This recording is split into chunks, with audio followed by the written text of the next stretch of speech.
In at the ankles for Cassidy Robinson, and she'll take all the way. 3 balls and 1 strike. After Lewis got on, she was at second. Carla Calderon had a single. And then she stole second to make it second and third with nobody out. Adamos with a single into right. Stavlos brings it home, and Robinson offers at it and fouls it back to the screen. 3-2. Then Adamos and Calderon both threatening to steal. An error goes down to Destiny Lucero down at third as the ball gets away from her on a toss.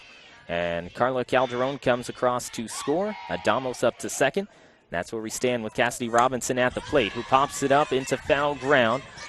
Making the call is Ross, and she lets it handcuff her and go to the floor. So Robinson gets another chance at the plate. And this is uncharacteristically defense for Cypress. I mean, they're at a .954 fielding percentage as a team for the season, guys, and that's not what they're used to. They're up 98 and above, and you can see what their record at 31-6 this season. Those games that they've lost, errors have been part of the problem. Robinson still pops it up, this time in foul ground down the first base side, and with 2 hands, Gabriel Munoz is able to make the catch for out number 1. Pop out to 3, 1 away, and Santa Janszewska is up.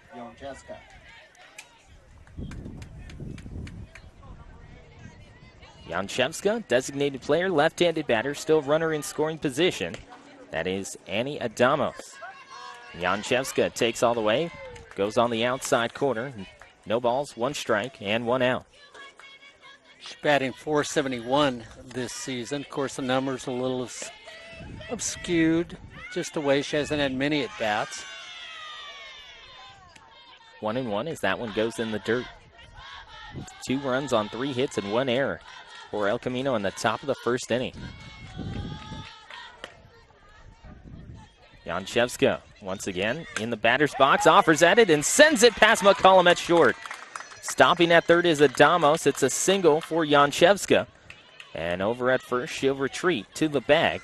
Another hit for El Camino to start off this game, and now it's 2 runs on 4 hits and runners on the corners with just 1 out. And I think Brad Pickler is going to pull the plug quick on his starter today. And in comes Haley Hoffman from the right field corner. So out goes Hope Davalos. She only goes 1/3 of an inning, giving up 2 runs on 4 hits and 1 error, one of them being earned. And in comes Haley Hoffman, who up to this point, an under 1.2 ERA, went yesterday afternoon and went 4 1/3 innings. Combined for a no-hitter last night. Yeah, but when you think of Haley Hoffman, guys, I mean, let's be very realistic. A relief pitcher is what her role is this season. She has started 11 games. She's appeared in 19. She's only pitched 63 innings, though, so far this season. Now last year, Ryan, you were here. Corey, you were here last year. All of us really did. When we watched her pitch last year, we thought she was the heir apparent to be the starter for the Cypress team this year. Yeah, I mean, last year she went 3-0 in her limited time, 1.19 earned run average, and she was one of those players out of Lakewood High School that comes from a strong tradition of softball. And yeah, the heir apparent, but you got to know your role and play your role when you're on a championship team, and that's what she's doing this year. And she's got that almost 3-1. She's almost got a 6-1 ratio, strikeouts to walk, Ryan, and that's the other thing. I mean, this has been a Cypress team that has lived and died in the circle with a strong arm and somebody could get strikeouts. When you see Davalos, who was a bounce back, a little surprised that you didn't see Haley get more of an opportunity. Well, you look at Haley Hoffman, and just looking at this game specifically, now El Camino has to look at a change of pace type of pitcher.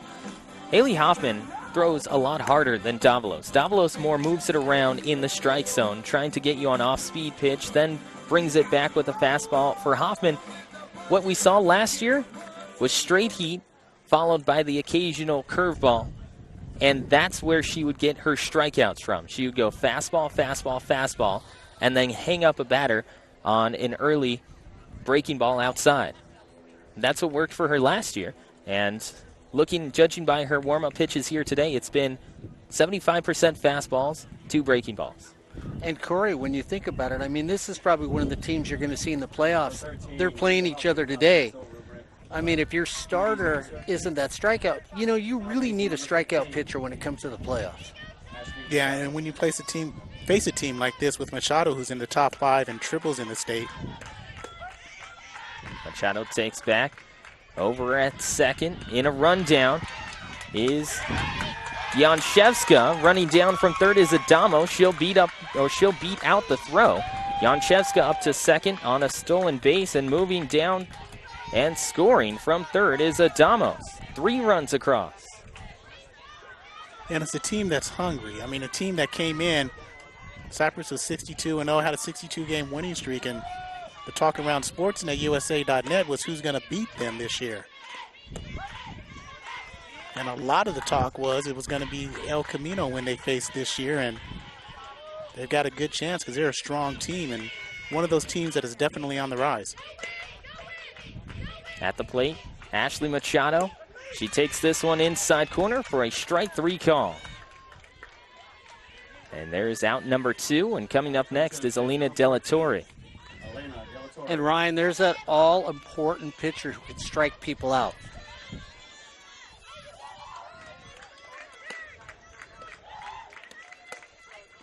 Looking for that outside corner was Hoffman. Doesn't get the call. 1 ball and no strikes with 2 outs and a runner on second. That is Janshevska.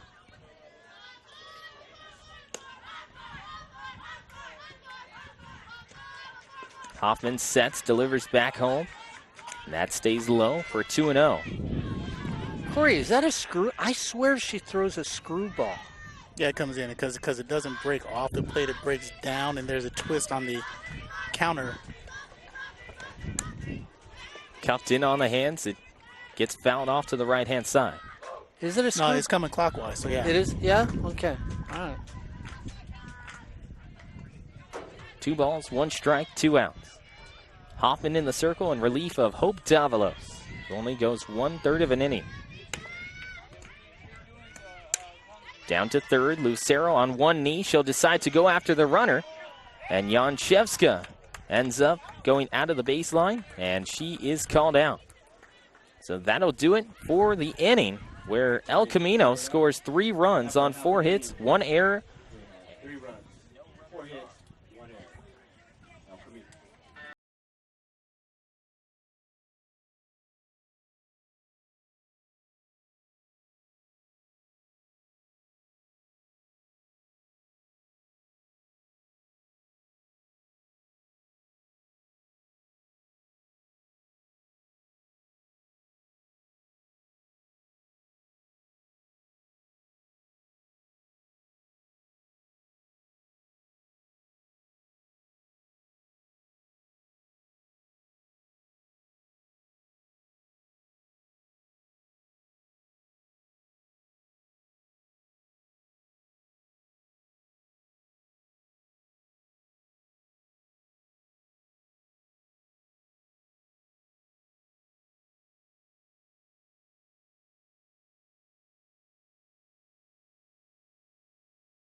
Ayala, followed by Destiny Lucero and Jessie Gomez.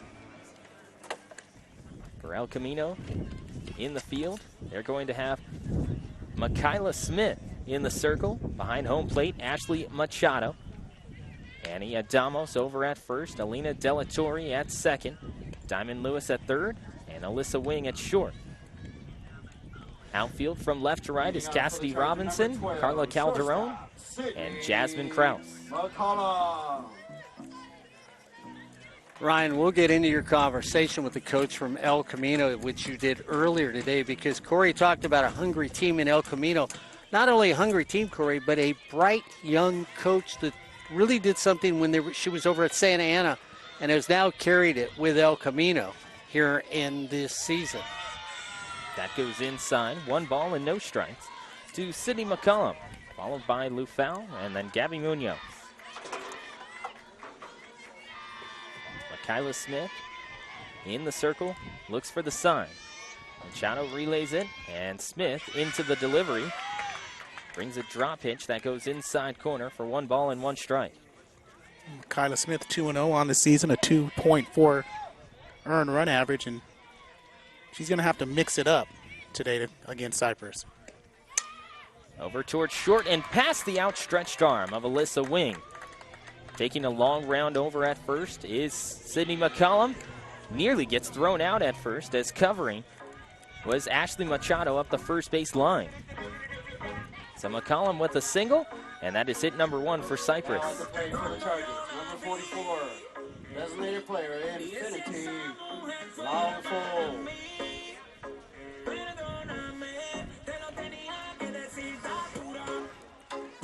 Guys, you were talking about Coach Raposa, and 135 and 78 at Santa Ana before coming over to the Warriors. Off-speed pitch right down the middle, no balls and 1 strike. My surprise team in the OEC, Santa Ana this season. Next up from Smith, same pitch, slightly more in on the hands. And that will be the same result, no balls and 2 strikes. Of course, I mentioned Corey Neyland's surprise team, Feather River, is playing extremely well this season. Smith inside, and it goes too far inside, as Infinity will take a jog over to first after getting hit by the pitch. So Gabby Munoz up next with runners on first and second. Guys, when you look at Makayla Smith, she's not an overpowering pitcher. We watched her warm up, and she throws a lot of off speed, so she's got to be precise with hitting her quadrants and the parts of the plate that she wants.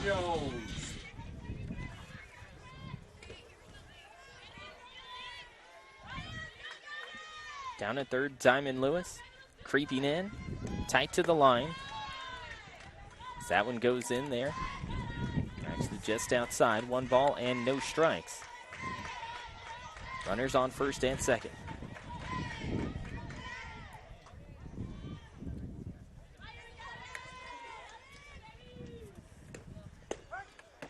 Down the middle for a strike, 1-1.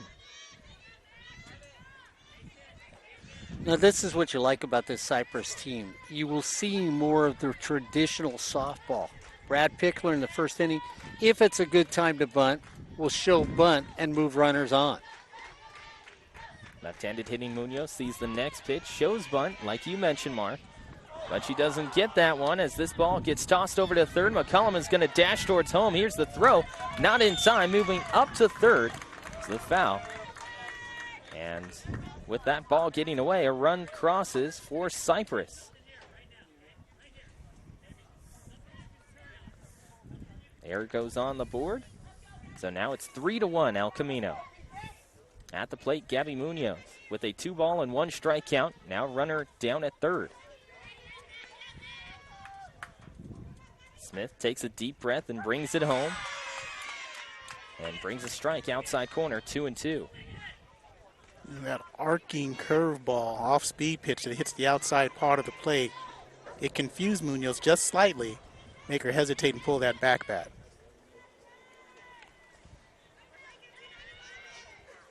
Smith finds the sign. A right-handed thrower brings it home over towards first.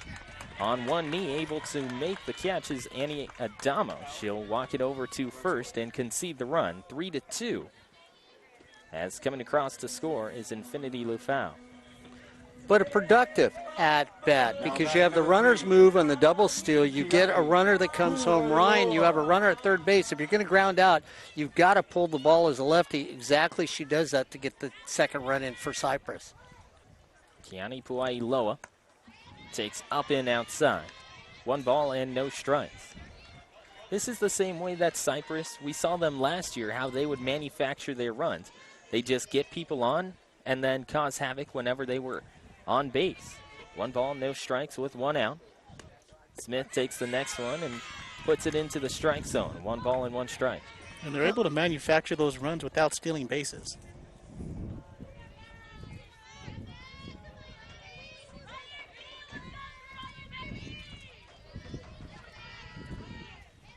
Smith to home. Right off her glove and into center field. As Puailoa gets around on that one. and sends a single into the outfield. That is hit number 2 for Cypress, and up next is Kelly Ross.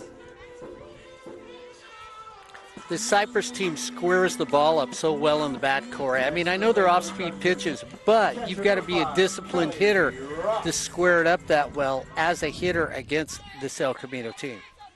Going back to what Corey was saying about Cypress still manufacturing runs, even though they don't steal as much. Only 39 stolen bases all season long. So that goes outside for Smith, as opposed to El Camino with 185.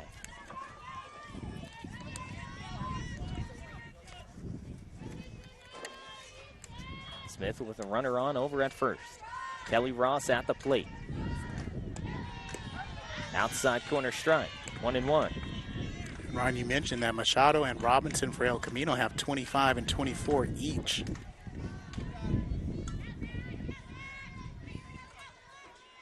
Ross at the plate, 366 batter with 2 home runs and 29 RBIs. You have to shy away from that one as it goes in at the ankles, 2 balls and 1 strike. They have 3 different players who have more than 24 stolen bases this year.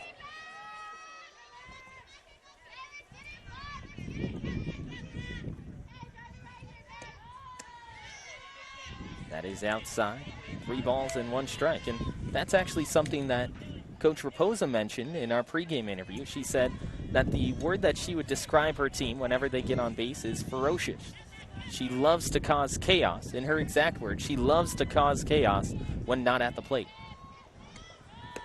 That goes outside for a walk. So Kelly Ross is on, and Tiana Harris coming up next. And that's kind of been a theme of what we've seen about up-and-coming teams causing chaos. She did it with Santa Ana a few years back. When Santiago Canyon won in 2016, they had season record holders and top 5 in the state for a season for one of the players, and they keep running. They have over 200 stolen bases this season, so there's something to it. If they can get the pitching to match up, they could be a dangerous out in the playoffs. Smith with the wind and brings it home for no balls and 1 strike with 1 out. Cypress again with a runner in scoring position. That is Kiani Puailoa. And over at first is Kelly Ross. Tiana Harris at the plate. Harris batting .327. Turns on this one, down to third. Lewis tags third, and she'll throw over to first for the double play. That'll go down as a 5-3 double play to end the inning. Cypress gets 2 runs on 2 hits and 1 error to make it a 3-2 game with El Camino up by 1. We go to the top of the 2nd inning. This is Cypress softball on SportsNetUSA.net. Well, guys, when you speak of chaos, the only time you don't speak of chaos is if you're out there trying to find a new car, because there's only one place to go, and that's why you take all the chaos away. That's Miller Toyota of Anaheim. Miller Toyota of Anaheim, located at Euclid in the 91, will always have the car you're looking for at the right time of day. That's Miller Toyota of Anaheim, a proud sponsor of community college sports, high school sports, and most of all, education.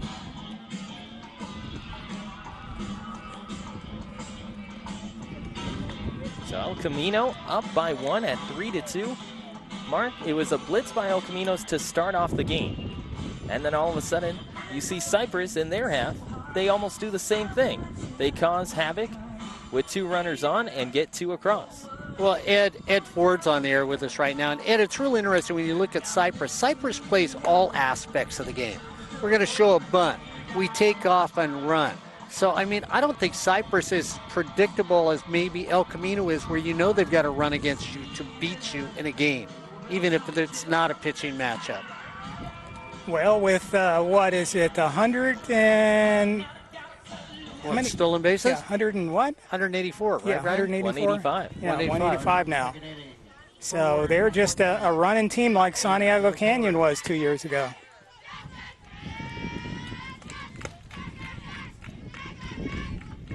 First pitch goes outside to Jasmine Krause. But today we've got 2 of the best teams in Southern California playing each other. Arguably, even in the rankings, both of them are up high. Matter of fact, in the official 3CFCA ranking, Cypress is number 1.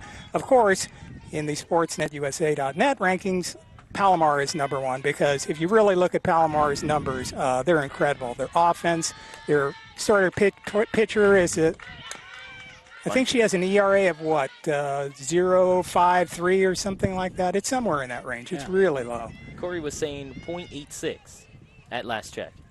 Yeah, I can believe that. And their offense is very potent. It's one of the best offenses in the state. So how they can't be the number 1 team? I mean, I think officially, what is it, San Mateo? I mean, no offense against San Mateo, great squad, but Palomar just has all the numbers. Looking for that outside corner is Hoffman, and she makes it 3 balls and 1 strike as it goes outside. And Palomar has beaten Santiago. Oh, excuse me. They've beaten Cypress twice. They've beaten El Camino twice. They've beaten Mount Sac. I mean, come on. You're talking about 3 of the best teams in the state, and they've beaten all of them. Their only 3 losses are to, I think they lost to Citrus. They lost to Santiago Canyon, and I forgot the 3rd loss that Palomar has. Hoffman to home, and this is fouled off to the right-hand side and sticks to the netting. 3 balls and 2 strikes. They may have split with Mount Sac. I think that's what it was. They split with Mount Sac. They've beaten Cypress twice, and they lost once to their other loss was a surprise by Citrus. Inside at the ankles, and Kraus will go up to first on a walk. So for the 2nd straight inning, El Camino with a runner on to start off an inning. And Alyssa Wing up next. Ed, I'm going to bring up, though, what you talked about more than once when you do your polls here on sportsnetusa.net. We look at Northern California teams. Bunted first base side and goes foul. And you've often said it to me, too. Well, look at the competition in Southern California versus the competition in Northern California. And you do give a lot of love to the Northern California teams, but the competition down here is just ferocious in the game of softball. Hoffman to home. Can't find the outside half. 1 ball and 1 strike. Well, definitely is. Though, I mean, if you look at the elite teams in Northern California, you look at San Mateo, Ohlone, Sierra, Diablo Valley, San Joaquin Delta. Those are all very, very good teams, but there aren't as many teams for them to play. The travel is really just ridiculous up there, and also Feather River. But all those teams mentioned should all get in the playoffs, so it'll be good to see that Feather River doesn't get shortchanged this time around. High chopper down to McCullum at short. She'll toss to second and get the out there.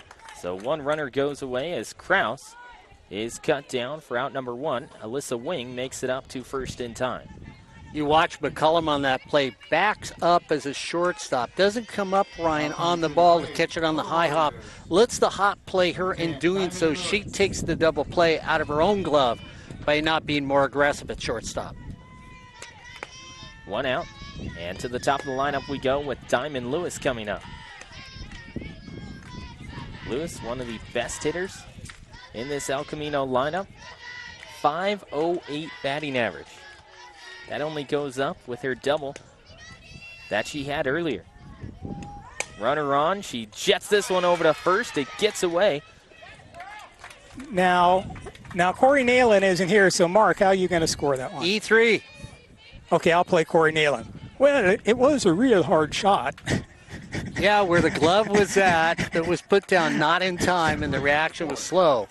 So that's why you give an error on that first baseman. When an old guy like me could have made it, you know it's an error. Don't even give you a chance, did we, Ryan? Carla Calderon sends this one over towards right. It lands in front of Puailoa.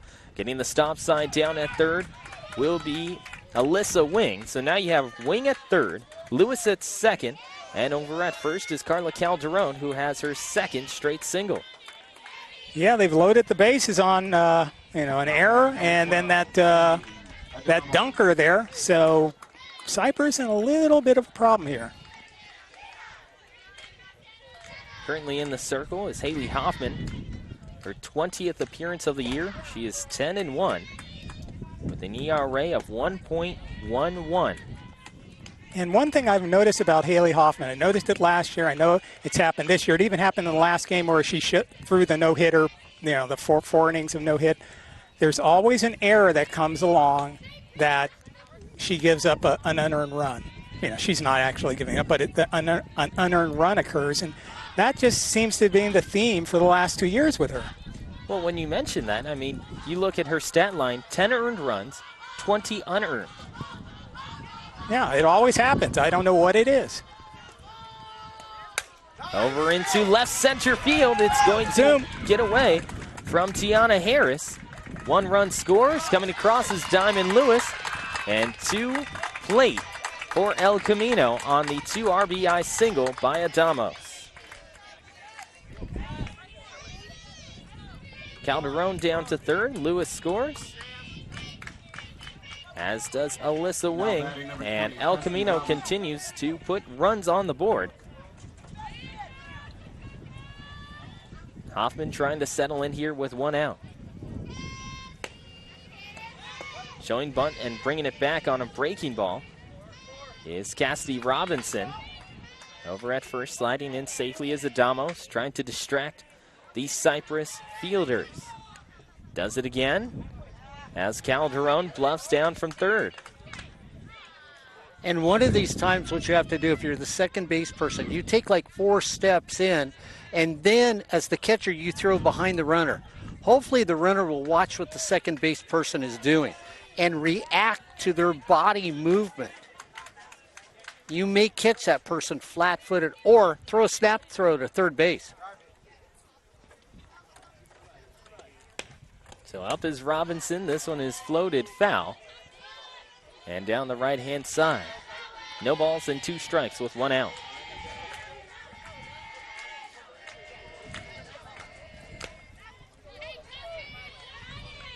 Runners on first and third. 0-2 count to Cassidy Robinson.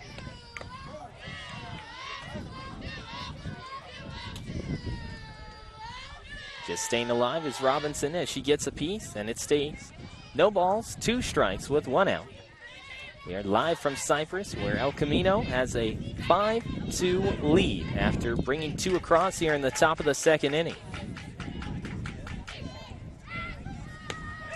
Haley Hoffman in the circle. Toss down to second, Adamos in a rundown once more. Calderon creeps towards home, but will retreat down to third as Sydney McCollum chases. 1 ball, 2 strikes, and 1 out. So, Mark, on that play, do you continue to do that? Do you just ignore it, or do you try a little bit different strategy, as you were saying, to catch one of those runners flat-footed? I catch one of them flat-footed. I don't keep going the throw that they're throwing all the time. McCollum sees this one floated foul, and behind home plate, 1-2. And the thing you do if you're at third base, sometimes you go over and you sort of visit with the person and you stand there. And they take that step down there and the catcher just snaps a throw down and you step in front of them and then tag them out. Here's the 1-2 to Robinson. Cuts at it and misses. Adamos goes down to second. McCollum to home, not in time. 2 straight innings that El Camino puts 3 on the board, as coming across to score is Calderon, and Adamos is safe at second as well. And I agree with Corey Neyland. Like Corey Neyland says, you don't cut off the throw at second base. Corey just came back and sat down. Watches the throw line for that possible third out. You don't cut it off and go. The thing that you need to do is you end up going snap throw again to third, or you go for the out at second base. That gets fouled back to the screen by Santa Janchevska. Yeah, because if you do that, then that's the end of the inning.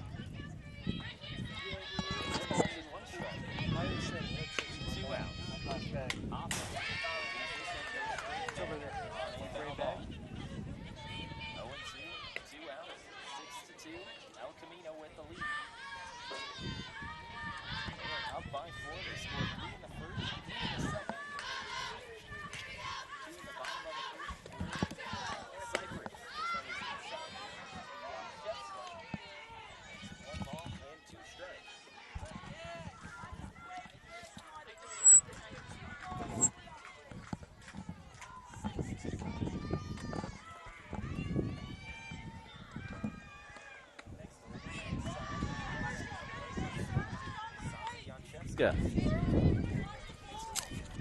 2 balls, 2 strikes, and 2 outs. Runner at second, Adamos. Gonchevska is 1 for 1. Sends this on over into right field. Getting the wave round is Adamo. She will score. And once again, El Camino plates another run. They are up 7-2 over Cypress. Okay, so I'm going to throw it out there now. I mean, when Ed gets on the air with us, too, I mean, Corey, we've already talked. I mean, Cypress has got a great record, but we have talked about the fact that they lack the pitching they've had in the past. You know, this is going to come back to bite them when it comes to playoff time. Yeah, and I'm not so much sure it is actually the pitching. The fielding we've seen Well, who would have believed that it's been crisp. El Camino would put up 7 against Cypress so soon? Into center field, flown towards Tiana Harris, and Harris will make the catch to end the inning as Ashley Machado comes up and flies out into center. But 3 runs cross on 2 hits and 2 errors, and it makes it 7-2. El Camino on top of Cypress. This is softball on SportsNetUSA.net.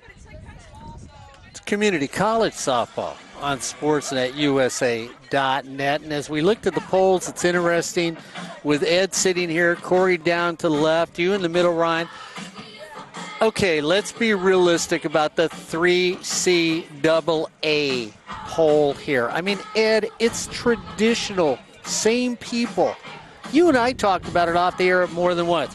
Fullerton's going to get in the playoffs. Riverside's going to get in the playoffs. Santiago's in the playoffs. Cypress is, it just seems like it's the same car every year with a different paint job when you look at the playoffs. I think you're giving more credit to the paint job. I'm not sure there's a paint job. I think it's just a good detailing and waxing. Well, I think this year we might see some changes. Obviously, there's no way you can deny Feather River getting in. I don't know what happened yesterday with their score. They played a doubleheader with Butte, and that was Butte's last chance to kind of catch them because Feather River already had taken the 2 earlier. So Feather River's in, and last year, they got a bad deal. That's the only way to say it. Ed, is it the same number? Is it the same number of teams in North and South? Because I think Feather River and Butte will get into the playoffs from the North.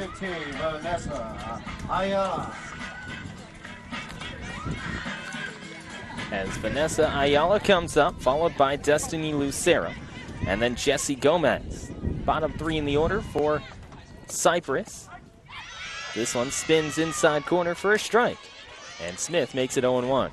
And Ed, Corey was asking you if it's the same amount of teams in the playoffs, North and South. I know you didn't hear him when he was talking there. Let you answer that in a second. Yeah, I ignore things sometimes. I know last year it was in the South we have 14 teams, and then they have the 4 wild card teams that have the play-in for the 15 and the 16 spots. That bounces home 1-1. So, we pick 18 teams all together, and then the wild cards. Like Fullerton was a wild card team, a play-in team, and so was Allen Hancock, Ventura, and I forgot the other one that was the play-in team. But Northern California just pick 16. That's what they did last year. So I don't know if it's changed because they have changed the way the regionals, and especially they've changed the way the super regionals are going to work this year. So I'm not sure that there's a universal play-in thing with 18 teams for North and South. Right down the middle, 3-2.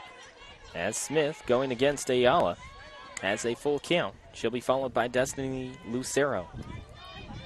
Do you like the way the playoffs are now, Corey, or would you change them to the way they are going to become? Next up, floated foul towards the cages, 3-2. I like the way the playoffs are now. I'm just not sure the number of teams getting into the playoffs that should get in. I mean, you have 16 plus the 2, or 14 plus the 4 in the wild card. 12 teams tops in each, and then you have a playoffs and you bring more excitement, more intensity, and more urgency into these playoffs. Smith into the line. Here's the 3-2 delivery down towards third, and it gets past Lewis into fair territory. Down towards second goes Ayala. The throw will not be in time. She nearly goes off the base on a slide at second, but she has a leadoff double for the Cypress Chargers. That was smoke down the third baseline, to say the least. I mean, if you're lucky enough to get your body in front of it as a third base person, you're going to knock it down, but you're not going to make a glove play on that one. And that's Ayala's fourth double of the season, and Diamond Lewis has a chance to be the player of the year in the Southern section. She's one of the top third basemen in the state. Smith, the elongated delivery home. No balls and one strike as that goes in there. Because I've got my 18 and 16 teams from the north and south picked already.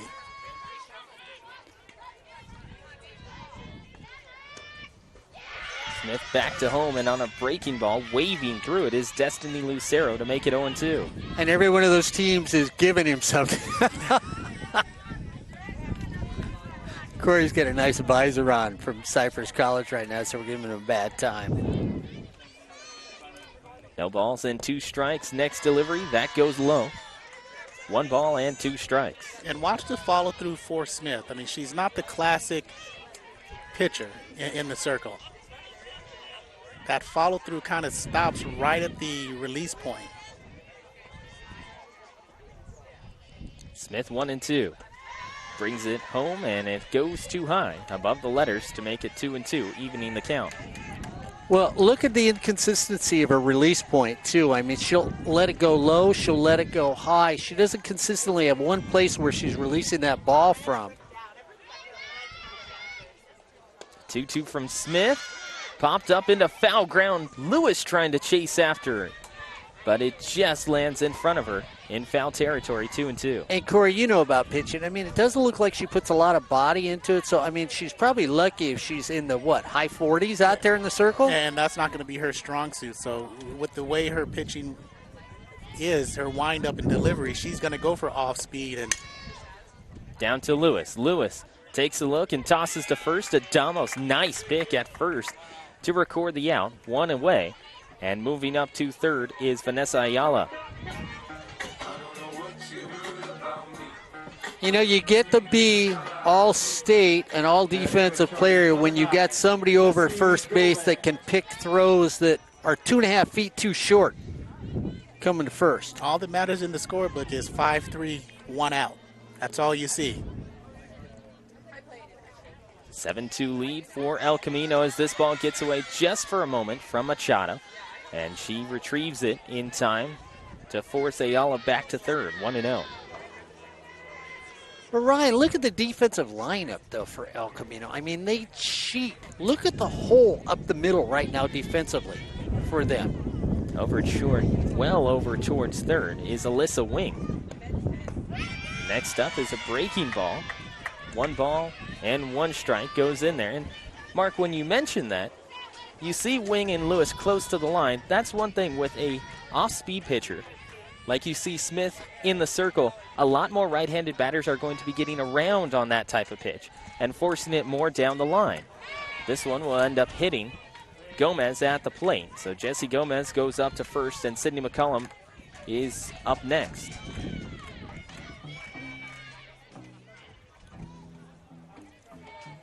Looks like we're going to have a change in the circle for El Camino. Wow, and already both teams, their starters are gone, and we're not that far into this game.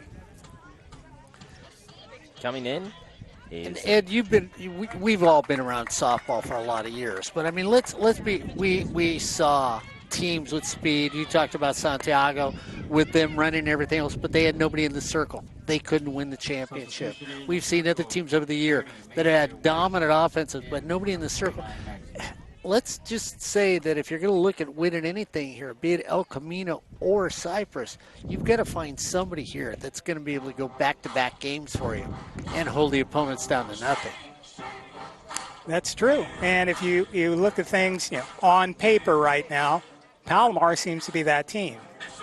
They have, the ERA is just incredible, so they've got the pitching that can do that. But sometimes, I mean, you look at Santiago last year, obviously, they didn't have the pitching, but the year before, they had decent pitching and just so much offense that they just clubbed people to death and ran over them. Like you would say and Ryan would say, somebody gets on first base for the 2016 team, they were on third base before you knew it. Yeah. You could snap your fingers.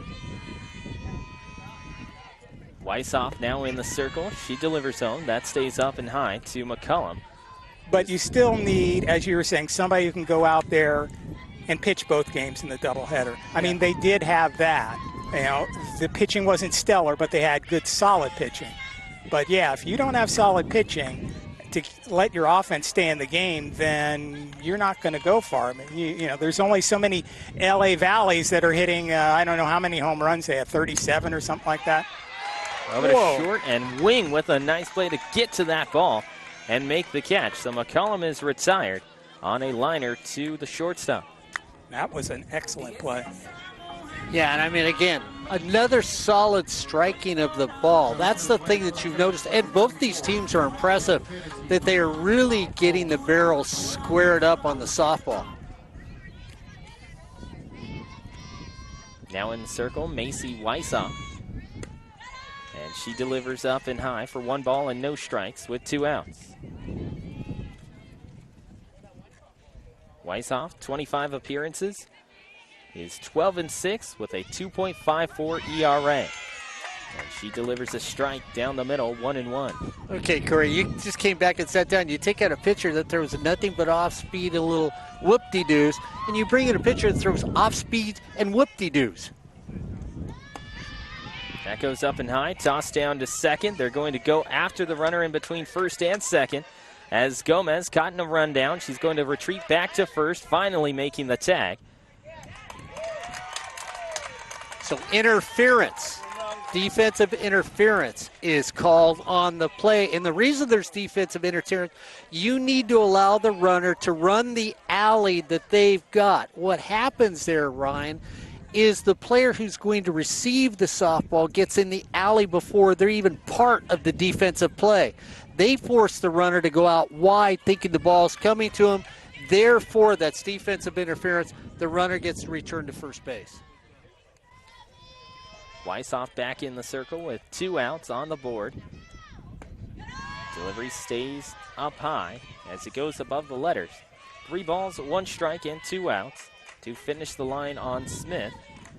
She ends up going 1 1/3 innings pitched, giving up 3 hits as this one is shot over towards the right field line. Trying to get there and scoop it up for El Camino is Kraus. She fires it back in. It gets away from the first base person. Tagged out at home is Gomez as she tries to take that extra bag and score. And that is out number 3. So Cypress puts 1 on the board. They end up getting 1 run on 1 hit. No errors and 1 runner left on base. 7-3 score with El Camino up by 4. This is Community College Softball on SportsNetUSA.net. Okay, guys. Foot on home plate before the tag? Nope. Foot on home plate before the tag? It did look like that foot was there. Foot on home plate before the tag? Yeah. Foot on home plate before the tag. Runner was safe. 3-1. 3-1. Foot over the plate. I think we can get 4-1. Okay, 4-1. No, you get 4, 5, 6, 7-1. But that foot looked like it was on the bag, on the plate, just a little bit above. Bang, bang, play. That's out number 3. I think anticipation by the home umpire. Yeah. I think she got her foot in there. Yeah. Before the tag. Yeah. Slid under it. Yeah, plus the tag was waist high, not waist high, but yeah, chest it was high. up high. Yeah, it was up high. Yeah, I was a little surprised by the call. Yeah, I think she was safe. It's one of those basketball anticipation plays. I'm going to say it's a Corey Neyland. It's a little Revlon play. Interference called there, and then you anticipate the act. That was the right play, though. That was on the interference call. It was, yes. You would think an announcer for Cal State Fullerton would know that. No balls and 1 strike with Hoffman dealing to home. Alina De La Torre up for the second time today. Wind blowing from the right field corner over towards left. This one spins outside corner for strike 2, 0-2. I'll have you take the Corey Neyland softball tutorial, and you'll be up to speed. Everybody's safe. And there are no errors. There are no All errors. hits. Down to third, picking it up is Lucero. She'll toss across for the out. The Almost LeVar, seems the LeVar ball of softballs. No errors. Never lost. And that app is available for both Android and Now I iPhone. for the Warriors, number 9, Alyssa Jasmine Krause. De La Torre, 5-3 grounder. For out number 1, and Jasmine Krause up.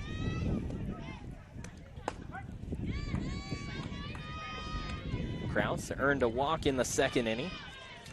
And it's no balls and 1 strike with 1 out. Hoffman in the circle in relief of Davalos. Hoffman back to home. This is bunted in front of home plate. It stays in fair territory, and beating it out down the first base line is Jasmine Krause for a single. And again, that's one of those plays where you haven't seen a Charger team make in the years that we've been out here. Normally you let that bounce one more time and have that come back on foul ground and bring Krause back to the plate. 1 out. Krause over at first. Takes a couple steps towards second on a strike. That is given to Alyssa Wing. Or you grab it on the first bounce and throw to first base and let the umpire tell the runner it was fair or foul, because they're not out of the box that quick. Outside as Hoffman tried to see whether that's or what not I was. Krause would go. Oh, sorry, Ryan. That's what I was thinking. You know, you jump in there and get the ball quicker, and then throw it. You wait too long, and then the runner's safe, and that's what happened. Hoffman back to home. That goes too high. The toss down to second, not going to be in time, as another stolen base for this El Camino squad puts Krause on in scoring position. And Ryan, you saw that double clutch by Ross. And Krause was quick down the line. But that's what you like about El Camino and Santiago Canyon. I miss running teams. 2 balls and 1 strike with 1 out. Hoffman in the circle. At the plate is Alyssa Wing. Wing sees this one towards center. It's a liner that will stop in front of Tiana Harris. Moving up to third is Jasmine Krause on the single by Alyssa Wing. So El Camino again putting base runners on and moving them around. This reminds me of Gar High School and the Michelle Carew Classic that ran. And when you talk to the coaching staff, they said, put the pressure on the defense. Corey's always emphasized this more than once. You have to make a defensive play if you want to beat me. Moving up to second is Alyssa Wing. Tries to draw a throw for Jasmine Krause to come home. None comes, as Ross will keep the ball, and it's second and third with 1 out. Guys, listen to this. Diamond Lewis, 508 batting average on the season. 3 home runs, 39 RBI, 60 hits, What's her on-base percentage? 535. And Cypress knows that stat line well enough, and they're pitching outside. I think as they should. She's one of those players, if there's a 3-person vote right now in the Southern California, she's one of those 3 people who are going to be in the conference player of the year conversation. So with Diamond Lewis coming up and sitting a 3-ball, no strike count, Hoffman is going to pitch away once again. And Lewis is on at first, so the bases are loaded, and Carla Anderson up next. Excuse me, Carla Calderon. Now batting for the Warriors. 1 hit in the inning for El Camino, and there's runners everywhere as Calderon enters. Cypress brings up their corners. Up the middle as well. Second and short also in as McCollum sees this one dunked towards left. Making the catch in time will be Vanessa Ayala. So Calderon goes after the first pitch, and she is retired. And Adamos will enter. She is 2 for 2. Guys, it's only the top of the 3rd inning. El Camino, dare you say, needs to score here. because it's only a 4-run game, and we've seen Cypress too many times. The 4 runs isn't anything. Haley Hoffman to home, and a run does score. As Adamos gets hit on the leg, she'll go up to first. Down to second is Diamond Lewis. And to third is Wing. Coming across is Kraus. And yes, Corey Neyland is a jinx.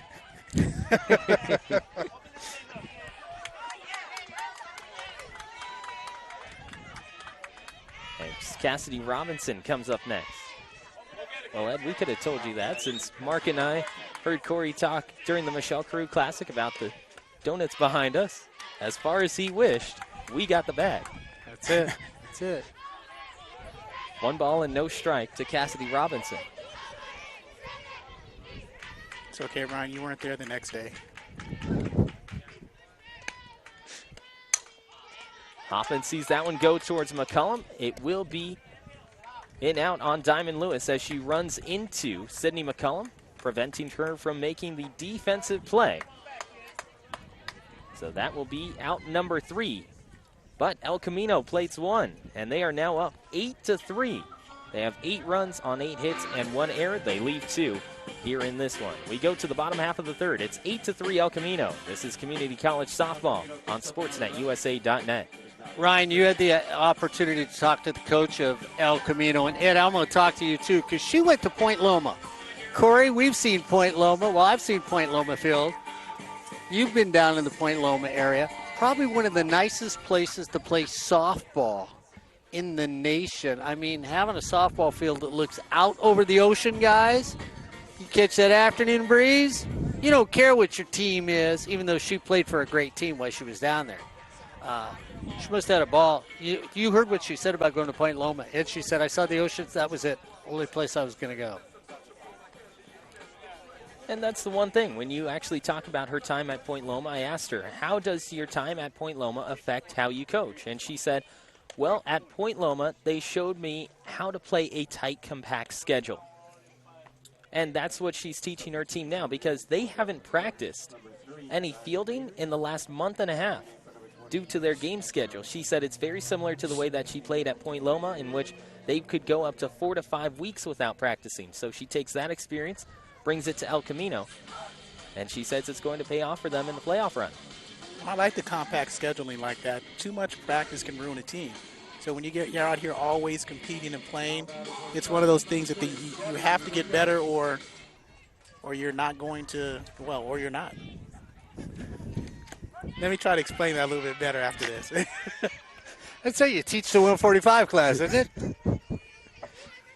No, it just teaches you to always be on the ball, always make the right play or try to make the right play. Gabby Munoz holds back on that one as it stays high, 1-1.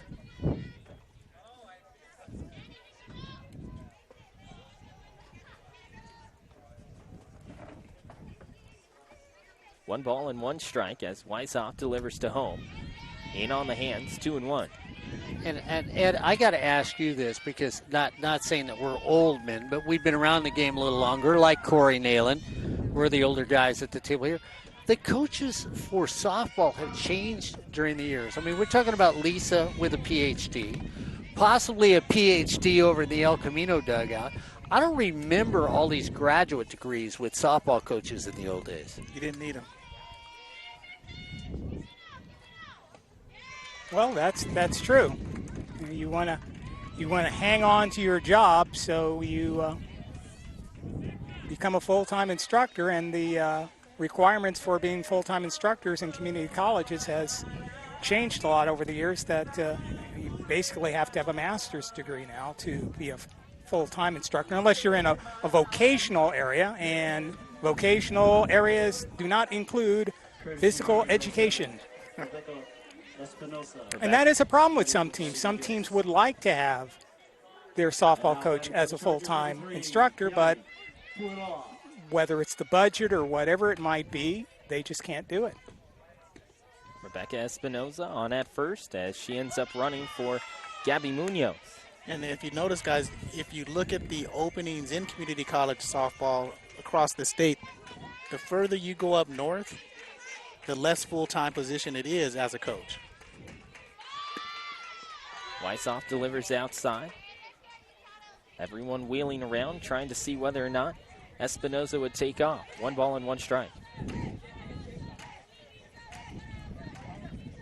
8-3 lead for El Camino. 3 in the first, 4 in the second, 1 in the third. Bunted behind home plate, and that's what you were talking about, Mark and Ed, in the last inning, where we saw Ross take the bounce. Instead, this time Machado comes from behind home plate on the first bounce and allows the umpire to call it foul. Well, and it forces the umpire to make a call.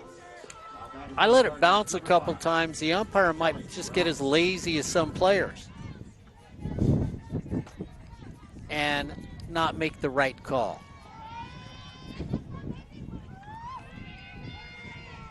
One out on the board, Ross at the plate.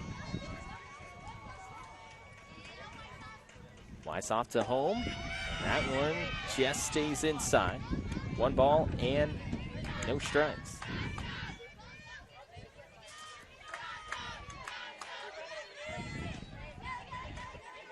So Puailoa is gone. That goes outside corner for a strike. Puailoa is gone, as while we were talking, umpire said contact out of the box. Yeah, that's what I heard, because I looked up the board and went, what? Floated over towards right center field, very shallow right and very deep second. Making the catch for the El Camino Warriors is De La Torre. She'll fire to first, and it's 2 outs.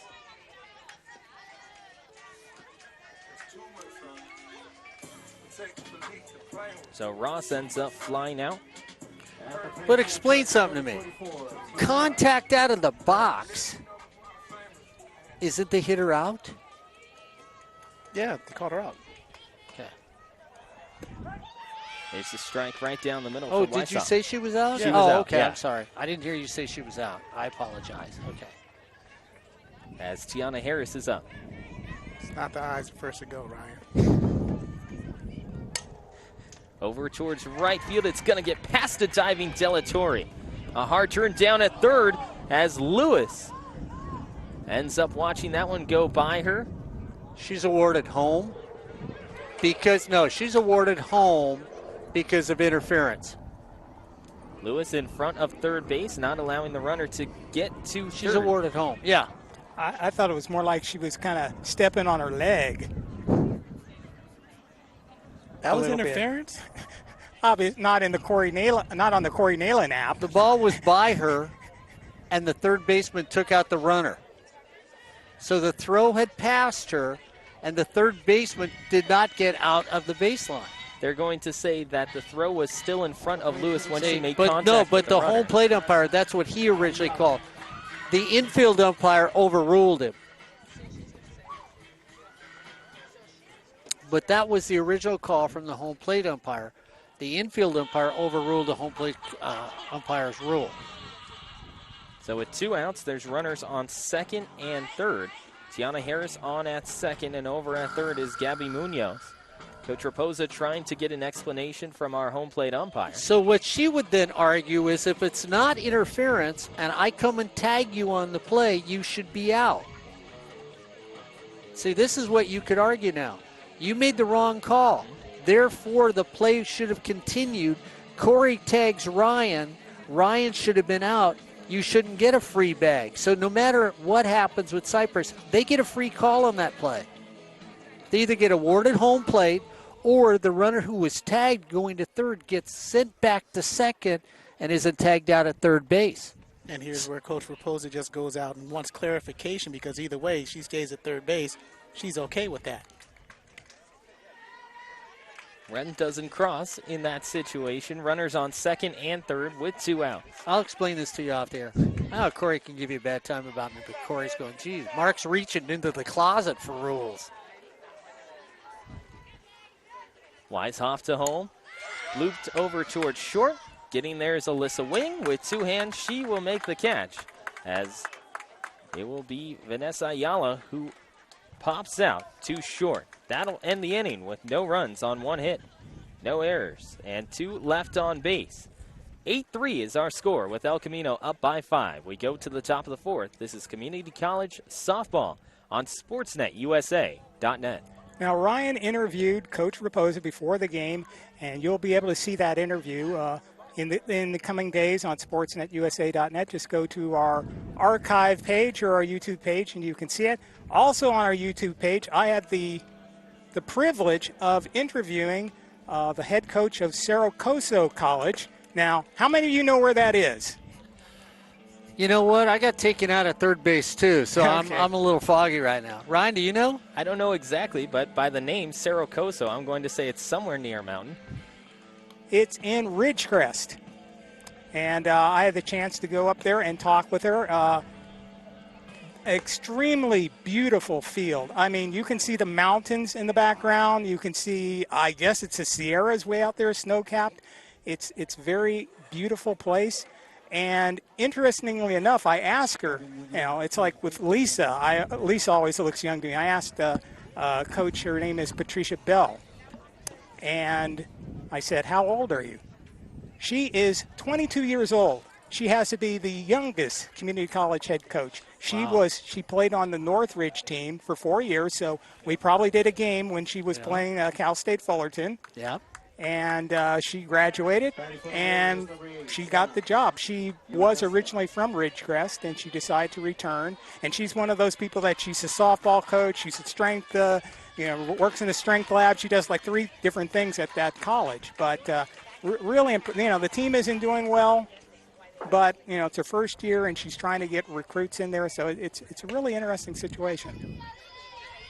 Santa Yanchevska is up, and she sends a looper over towards shallow left, and it will get past McCullum and past Ayala in left field for a single. So El Camino, and they're 4 times up at the plate. They have had the lead batter get on base 3 out of 4 times. And Coach Bell said one of the biggest problems coming into it was, adjusting from being a player in a D1 school for 4 years and then, coaching and trying to keep the young ladies motivated to stay there and play, because actually the year before they fielded a team, but they had so many people that dropped out that they had to cancel most of the season. They only really played, I think, maybe 10 games. So really this year is really their first season, full season of a softball program. That goes up and down. Saracoso. One ball and no strikes. I had to go through Adelanto to get there, so we don't even want to talk about that part of the drive. Towards center. Goes a mile into the air, but Tiana Harris is underneath it, and she will make the catch. Bella Estrada is on at first, as she is running for Yanchevska. And Ashley Machado on the very first pitch flies out to center field. Wait a minute. Didn't Ed say beautiful scenery? Didn't he start this story by talking about beautiful scenery? did. That's Ridgecrest. Adelanto and Ridgecrest are 2 different places. And where is Cypress? It's in Ridgecrest. Where's Ridgecrest? Oh, my God. You go way up to 395. On the way to Mammoth. Oh, yes. Yeah, like you're going to Mammoth. Ridgecrest is nice. Sacrifice bunt by Elena De La Torre. Also had a chance to talk with Reedley's head coach, Kathy Kubel. That team is in the hunt in Northern California. They probably will qualify and get into the state, the regional. So the Reedley Tigers, well-coached team. On the button over towards right. It gets out of play. No balls and 1 strike to Jasmine Krause. They made my list of the playoff teams. We'll have to go over your list of the playoff teams, Corey. 0-1 count. Hoffman in the circle. Estrada over at second. A swing and a miss by Krause. And Now, it's 0-2. That was a screwball, gentlemen. You see the way it dropped down on the inside part of the plate? That was pretty. Oh, and you look at the way she swung, too. I mean, she was really tied up. Didn't even take a full swing. Krause 0-2 count. Hoffman back to home in on the hands. McCullum with an easy little looper that she is able to make the catch on. That'll do it for the inning, where it ends up being no runs, 1 hit with no errors and 1 runner left on base. It remains 8-3 with El Camino up by 5. We go to the bottom of the 4th. This is Community College softball on SportsNetUSA.net. And one amazing thing when I was up there, I went over to the Reedley side. There was just one woman sitting there all by herself. So I went over to that side of the field. And her daughter was the starting catcher. she drove all the way from Yosemite to see her daughter play. And I mean, when you've got a parent like that, that is that dedicated to their daughter, that was really something. So a tip of the hat to that parent who took that long drive from Yosemite all the way to Ridgecrest to watch her daughter play. And she was cheering all the girls on the Reedley team. So, Boy. You said that's one of your playoff teams? Yeah, out of their conference, Sequoia, Fresno City, and Merced. I got those 4 teams coming from their conference in. Solano is going to be their lone team from their conference. Sierra, San Joaquin Delta, Consumnes, Diablo Valley, and Sacramento City, because you have to put them in because they've got a winning record, even though they're like 20-17.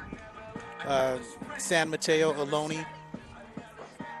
Then there's Monterey Peninsula. They made your strong 16, right, Ed? It's Monterey Peninsula. And San Jose, number 16. And then Feather River, Butte, and Shasta. Shasta or Sacramento City, depending on how many teams, 16. That's 17 teams, but. 1 ball and no strikes. I think you're a mind reader. I would pretty much go with your list there. Sounds pretty good. Destiny Lucero up. Sends this one over towards left. That goes out of play.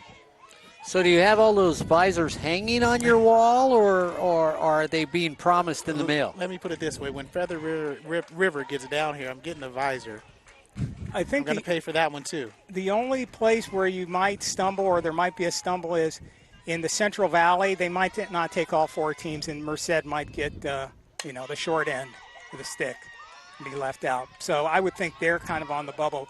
But the other 3, and that's really been a battle in there between Sequoias and Fresno City and Reedley and Merced. They're all kind of beating up on each other. And then, as Kathy Quibble said, they went up against Porterville, and Porterville surprised them and beat them. So Porterville started off 10-0 and then cooled off rapidly. To left field, making the call, and the catch is Cassidy Robinson for out number 1 as Destiny Lucero ends up flying out into left.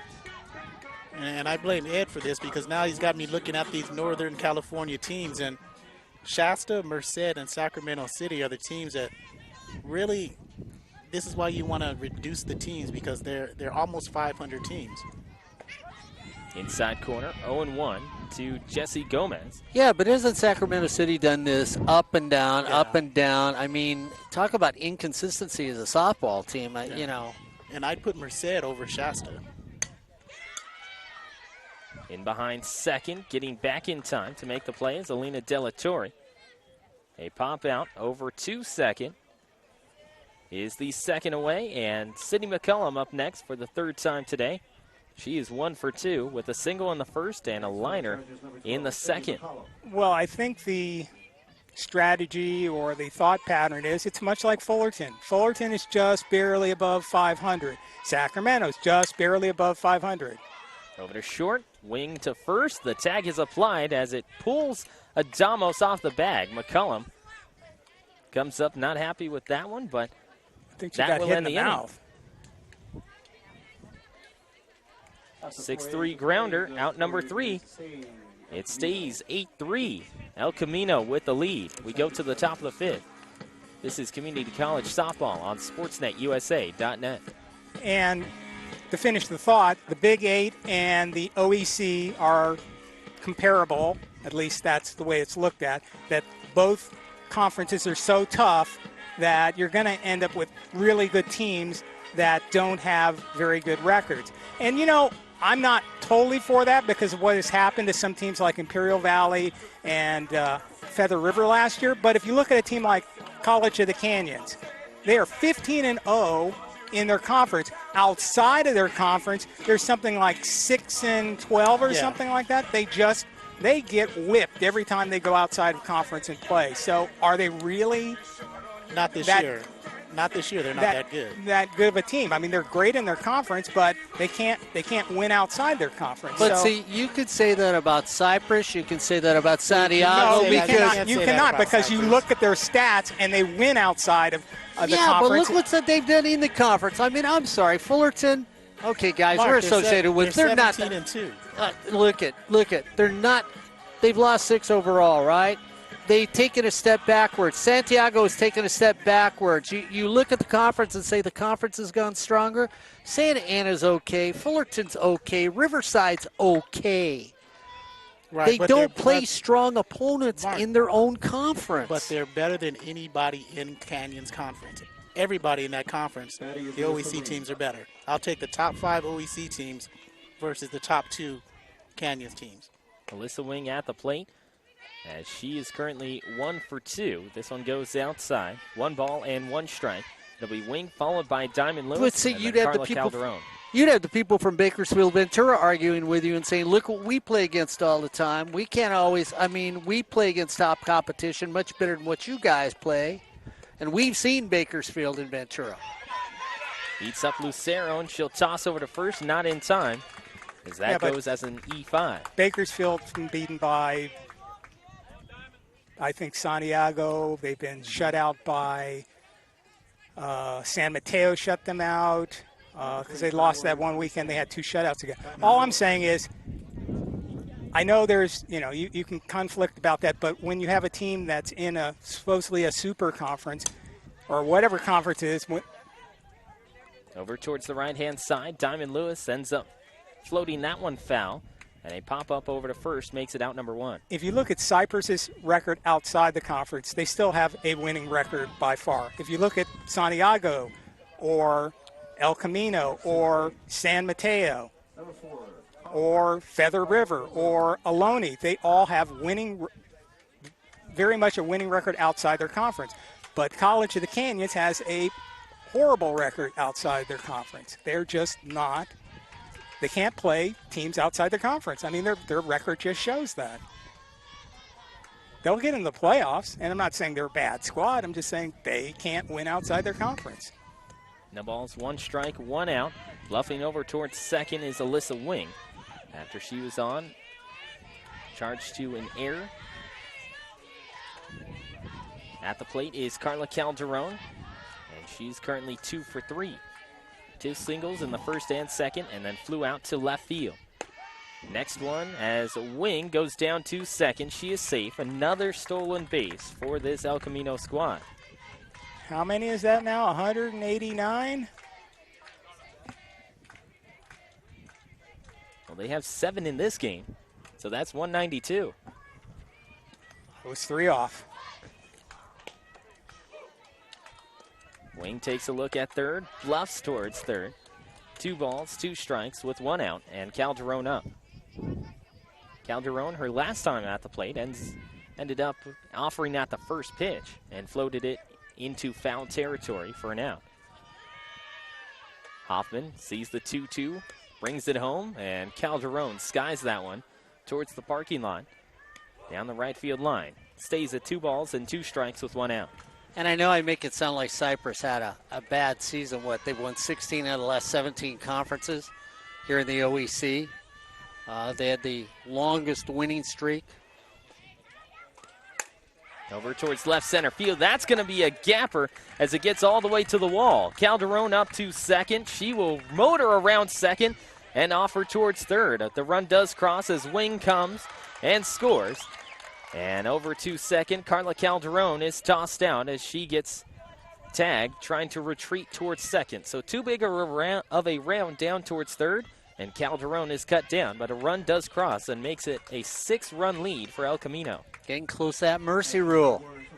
And who was the last team to win the Orange Empire Conference other than Cypress College? Was it? Was that Santiago? That would be my only. I don't know for sure, but that would be my guess. In 13-14? Something like that. Yeah. I think you're right. Over towards left field, charging in on it and making the catch. For Cypress will be Vanessa Ayala. Another run crosses for El Camino. They are up 9-3 after Carla Calderon ends up getting a double into left center field with an RBI. 1 run on 1 hit, 1 error, and 1 runner left on base 9-3 score as El Camino with a huge lead over Cypress. This is Community College softball on SportsNetUSA.net.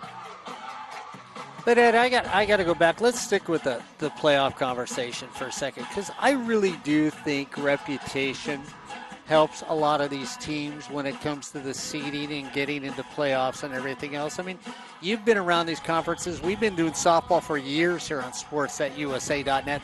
We sit on the high school level. You brought up the Michelle Carew Classic. Los Alamitos loses. Norco loses. Pacifica loses. You go down the thing. And like you said, you sent out the CIFs the following week and says, I guess it doesn't matter if you lose. You don't drop from the rankings.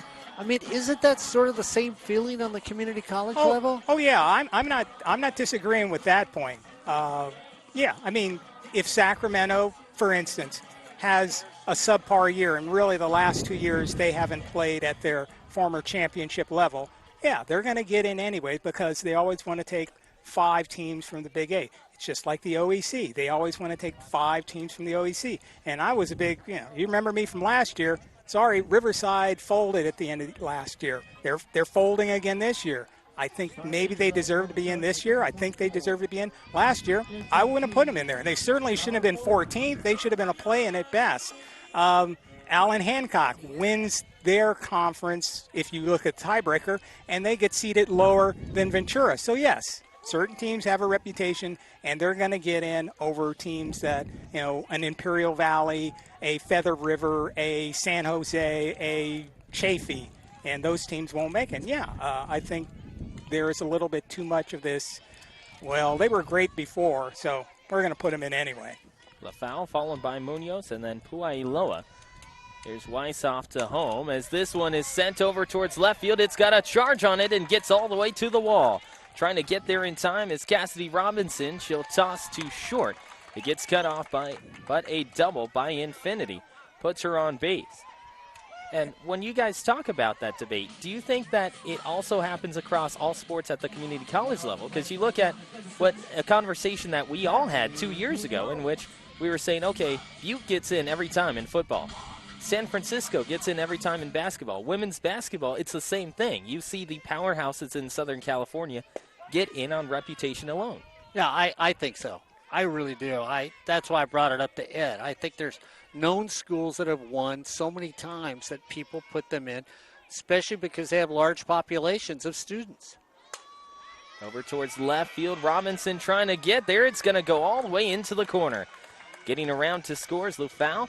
And she will make it a 5-run lead as it's now 9-4. 2 straight doubles for Cypress as Gabby Munoz, a left-handed hitter, goes with the ball and drives it into the left center or into the left field corner. Well, I don't really have a problem with, if San Francisco gets in there, that's fine, or whoever it might be. But if they actually qualify by winning the conference, that's great. I don't like it when you have a situation like last year in softball with Feather River. They win the conference. They beat the other 2 teams. Butte, I think they had the series win over each one of them in regular conference play, and they don't get in, but the 2 teams lower than them did. That's totally not fair. The conference winner, either you put in the conference winner or nobody gets in. Over towards center, and Carla Calderon able to make that catch on a dead run. And there is one away. And Mark, you remember the way that football used to be. It was an automatic for City College of San Francisco to always play for the Northern California Championship until some teams like ARC just blew a fuse and said, wait a minute. Yeah. We're 11-0. What's going on here? We don't even get any sort of chance to play. So luckily that situation got corrected. And now I think it's fairly good system. Sometimes I'm sure there's some people who think that, maybe it's they should have been considered. But, there are teams with reputations like Fullerton and others that, they always put together a good squad. Looped out towards short, and it ends up being the second out as Kelly Ross pops out too short. 2 away. Tiana Harris up next. And it is a long way off, but there's been big changes in the way that all those football conferences in community college are now, they all put into a basket, shaken up, and it's all different now. Yeah, long road trips if you're with Fullerton College, you know. Or most of them. I mean, Fullerton's got to go to San Diego. Golden West two has got times. some. Golden West has to go 3 times to San Diego. Weiss off to home. That one ends up hitting the batter Tiana Harris on the wrist. So up next is Vanessa Ayala. I think Golden West just needs to, maybe Golden West and Fullerton get together, buy a motel down there, and that'll kind of save on. They could just stay down there. I mean, Golden West is back-to-back 2 weeks in a row of going to San Diego. I'm not really sure why all the San Diego teams aren't in the same conference. That makes no sense to me. Well, Ed, you've looked at the lineups before and said, how come that team's not in Northern California? They're 15 minutes from San Francisco. You know, it's like. Well, yeah, you have that situation in softball with Taft. And I guess in basketball and volleyball, too. I mean, Taft is south of Bakersfield and west of Bakersfield, but they're in the northern part of the state for competition, and Bakersfield's in the south. And they're natural rivals and have been for decades. Over towards deep, short, and shallow center. This ball gets away from Calderon in center field. Coming across to score will be Gabby Munoz as she hustles home and cuts into the deficit once again. So 2 runs across for Cypress in this inning, and it's now 9-5, a 4-run lead for El Camino. They just don't want to they don't want the run rule to happen to them. No, and you know what? This is typical Cypress. Brad Pickler finds a way. He's a daring base coach at third base. I like that about Brad. Inside corner strike. No balls and 1 strike. And remember last year, El Camino had a chance to break the winning streak, and it went down to the 7th inning, and all of a sudden, poof, their chance was gone. Over to short. Wing gets behind it. 2 hands, makes the grab. And that'll do it for the inning with a pop out to 6. 2 runs crossed, 2 runs on 2 hits. Ends up being no errors and 2 runners left on base. 9-5 lead for El Camino as we enter the top of the 6th inning. This is Community College softball on SportsNetUSA.net. Have you ever had a pop out driving a car? I have. Get that flat along the way, or maybe you hear that clunk, clunk sound when you're leaving Cypress College here and you go, now what do I do? Well, if you own a Toyota, the best thing to do is head for the 91, get off at Euclid, and go to Miller Toyota of Anaheim. That's right. Maybe you need those tires now. Probably got a 3-for-1 deal at Miller Toyota of Anaheim, or just that general tune-up might be the thing you need. They all have all sorts of levels of tune-ups at Miller Toyota of Anaheim. Or maybe somebody in your family just came back from active duty and they were looking for that new car. Well, the military specials, because they're going to honor anybody who's been in the military at Miller Toyota of Anaheim. Located at Euclid in the 91, Miller Toyota of Anaheim is a proud sponsor of community college sports, high school sports, but most of all, education. That's Miller Toyota of Anaheim. Let's hope we don't hear that pop while we're driving out tonight, though. Ed don't want to hear that pop when he's almost going up the mountain of the most beautiful. Oh, that's right. You're going back to Victorville. I'm sorry. Yeah, that's not Ridgecrest. He's got to pass Oak Hills for that, Mark. He does not want to hear that pop. That's it. That's it. The only thing out there in Oak Hills is the sign that says Oak Hills. If you're not quite to the top, you always can drift back and you can make it all the way to the 138. Did that one day on the way down. Car went out, put it in neutral. Just had to do a little Jimmy Johnson there at the end, cutting around some cars and pushing a few people all the way. So I had to get to the gas station. Did you have your sunglasses on? Yeah. And your cowboy hat? Oh yeah, just like the King, Rich Petty. All right. Number 43. No balls and 1 strike as Robinson takes that one outside as well. 1-1. For El Camino, they scored 3 in the top of the first and then 4 in the second. one in the third, and repeated with one in the fifth as well. Hoffman sees that one go out. 2 balls and 1 strike. He's now taking over. At third is Alexis Riviera. Hoffman back to home, over towards left. It's dunking in front of Vanessa Ayala. Another hit for El Camino to start off an inning. And they are now 5 of 6 when opening up an inning. Only one change defensively for Cypress. That was announced by our home plate umpire. So Riviera takes over for Destiny Lucero.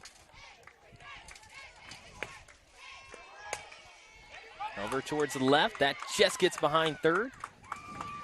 As another hit is on the board for Janszewska. Moving up to second is Robinson. And El Camino trying to get those 2 runs back that Cypress just put on the board with Ashley Machado up next. Number 15, Ashley Machado. 12 hits for El Camino in this game.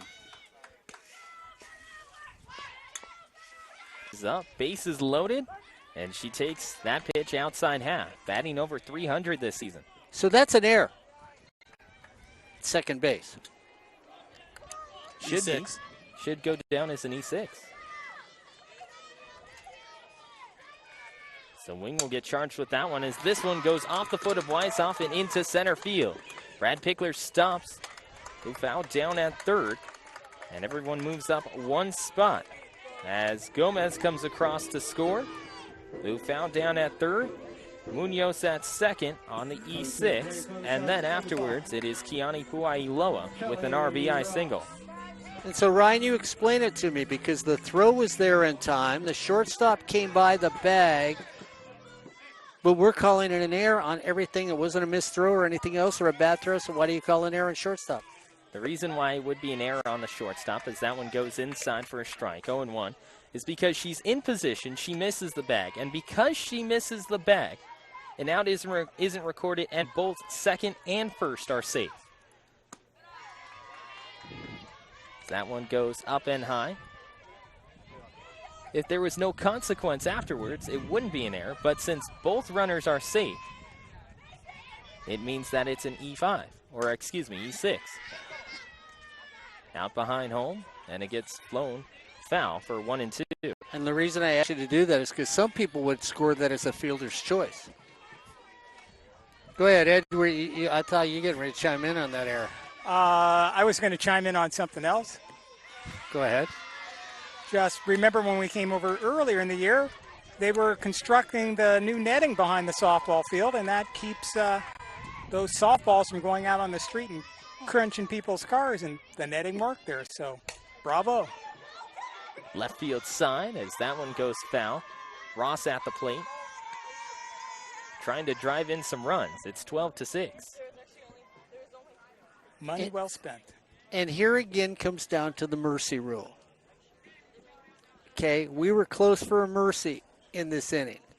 Technically, we were at a mercy in this inning. It's just if you flip who's visitor and home, the game would have been a mercy.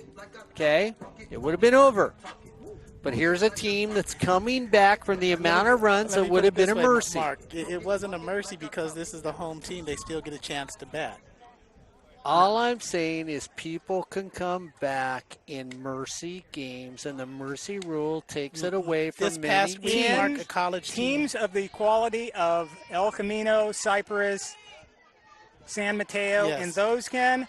But when El Camino plays Victor Valley and the score is 24-0, I think we need to call the game at that point. Yes. Let's face it, they're not coming back. Put it We're in not trying to baseball. slam the teams, but I think you can't look at the elite teams in that situation.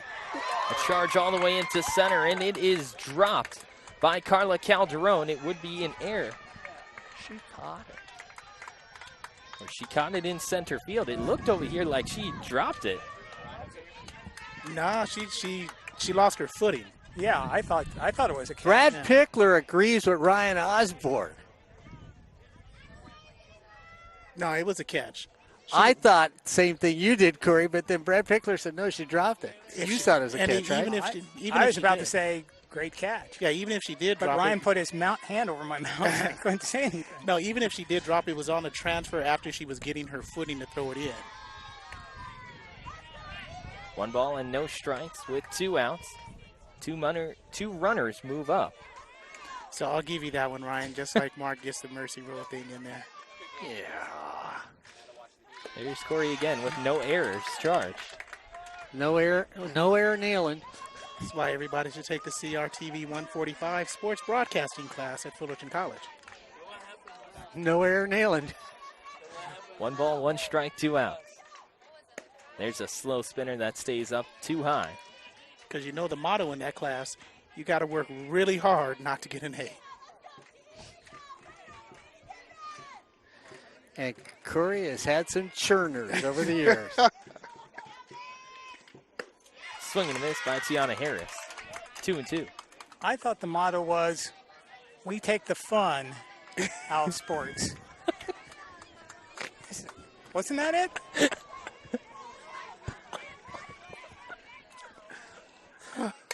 Weiss off. Drop. Sees this one go into right field. As Mark says, it will drop, and it gets away from Adamos over at first. Backing it up behind home plate is Ashley Machado, but moving up to second and third go Tiana Harris in addition to Kiani Puailoa. Munoz scores. Another run enters for Cypress, and Tiana Harris goes up to second. Look how huge that catch was in center field that Ryan thought was dropped. Corey saw the drop, but he said it was after a transfer of trying to catch her balance. I mean, if that play's not made, 2 more runs are in here, and guys, we're sitting out a 12-10 game when you think about it. As the Warriors are going to bring in a new pitcher, as Clarissa Chiquette comes in.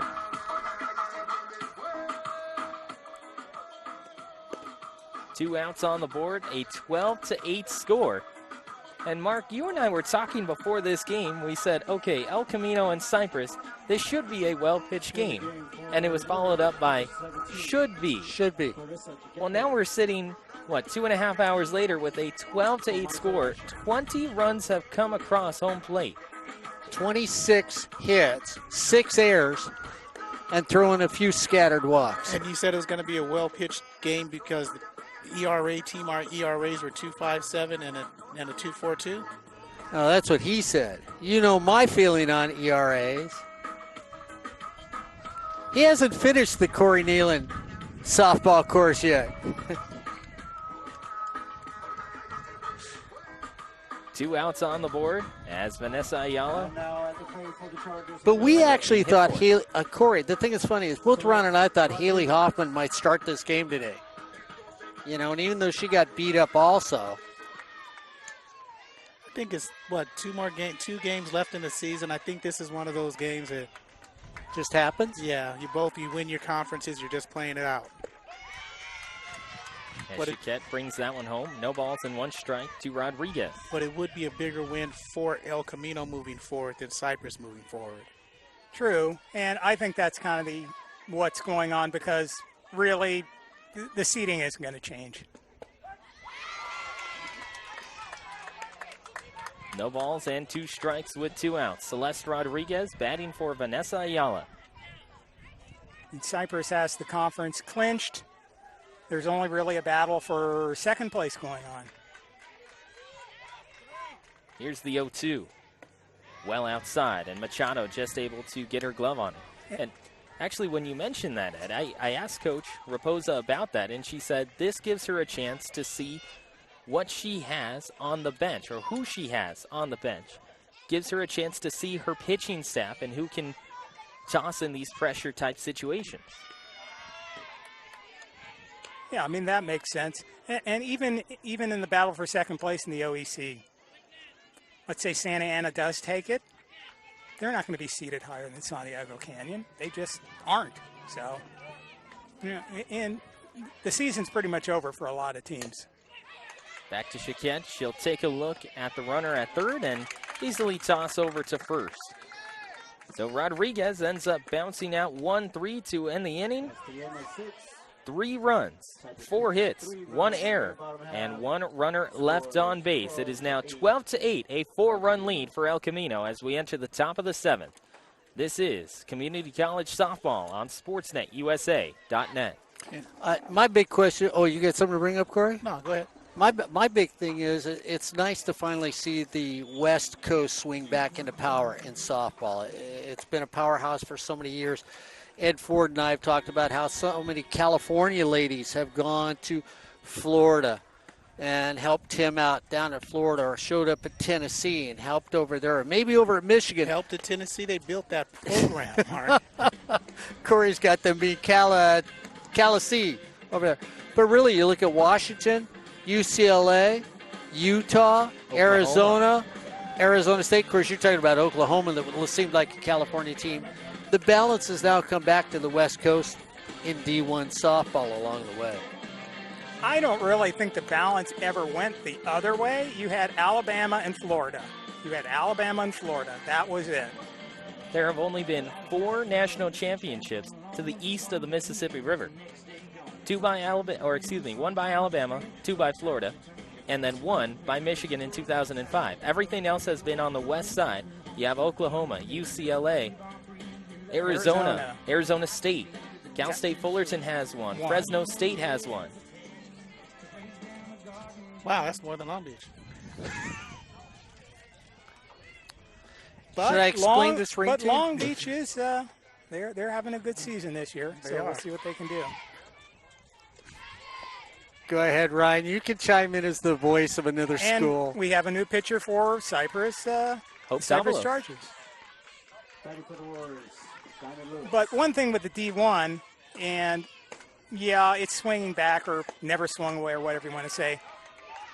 UCLA has to really be able to do it for real and get into the College World Series and win. It's nice to be ranked really high, but if you really can't come through, or Oregon, it's nice to be ranked high, but you really got to win the thing. Beautiful off-speed pitch that stays in the zone for Davalos. 1 ball and 2 strikes. Yeah, as good as Oregon is, they're going away with their football program. We're really, really good until. Destiny Lewis with a charge to deep left field. That goes into foul ground. She was looking for home run number 4. And when you guys talk about teams like Oregon, teams like UCLA, and how it's nice to be ranked very high during the season, but you have to do it in postseason play, how much credit do you give to a team when a team like UCLA, number 3 in the country, beats a Washington last night? Well, I sort of think that Ed brought it up when he talked about community college teams that beat the heck out of each other. Look what happens in the Pac-10. McCollum gets handcuffed, but she's still able to transfer and fire over to first in time. So Diamond Lewis ends up being tossed out, and coming up next is Carla Calderon. And let me take one of those Florida championships away, because Tim actually went out, complained to an umpire, had an illegal pitch called against UCLA, and that's why UCLA lost that World Series. He cheated. My name's Corey Neyland, and I'll stick by those words. Well, it looks like the days of getting verbal commits from 8th graders and 7th graders Are gone. is gone. They're gone. Good. Thank goodness. Thank yes. 1 ball and no strikes. Showing bunt is Calderon, and she brings it back, but watches it go 1-1. There's somebody at this foursome at the table sitting all the way to my left, Mr. Neyland. Yeah, but I'm talking about the announcers that just found that really wrong. Corey, we talked about that a lot. Oh, yeah. Outside half, 2-1. I like that pitch. Yeah, it's time to clean up college sports. Yeah, now they get to enjoy their softball career at the high school level. Over towards third. Picking it up is Riviera. She tosses across and in time. She's made 2 excellent plays since she has come in this game for Cypress defensively over at third base. And she was a late inning replacement by Brad Pickler and has really flashed some leather for this Cypress team. Adamos up next, as it looks like El Camino is going to go with someone else.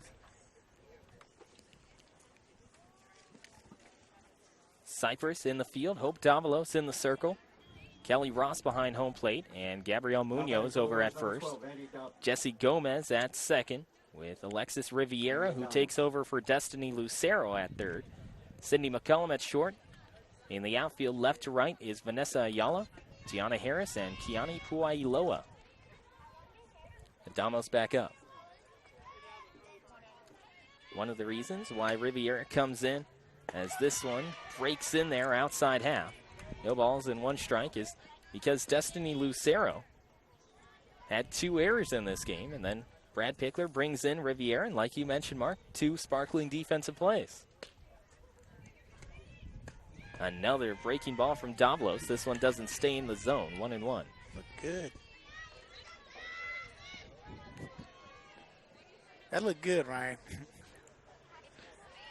I thought he was checking out the nachos. Here's the 1-1 outside half. 1-2. If the umpire turns around and points at you, Corey, and it's a long walk to the parking lot. I am not Mark Pavlovich. Looped over towards short. McCullum has to pick it up and throw over to first. It's not going to be in time to get Adamos. Yeah, I got stared at the Michelle Carew Classic by an umpire, and I didn't even say it. It was the dad sitting to my right who made a comment. Umpire turned around, stared at Eric Pessolano, and just stood there, and then Eric pointed at me. And the umpire just stared at me. Cassie Robinson. I'm always kind of blue.